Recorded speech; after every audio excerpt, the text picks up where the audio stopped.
సరే సార్, నేను పెద్ద ఎదవనే, గంజాయి అమ్మినాను, హత్యలు చేసినాను, నన్ను కాల్చిపారేస్తారు సరే, కానీ మీ పోలీసులందరూ పెద్ద మహాత్ములై ఏంటి?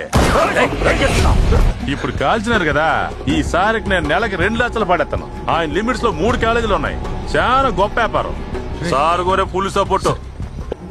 నువ్వు చెప్పేది పక్కా కరెక్ట్ కుమారు. నీలాంటి వాళ్ళకంటే అధికారంలో ఉన్న ఇలాంటి వాళ్ళ వల్లే సమాజానికి పెద్ద ప్రమాదం. ప్రాణాలతోనే ఉండకూడదు. ఇదిగో వీణ్ణి కాల్చి పారేసి వేరేదైనా స్టేట్కి పారిపో.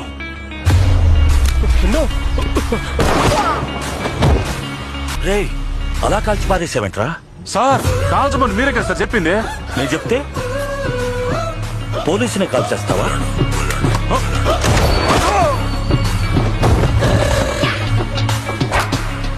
గురి పెడితే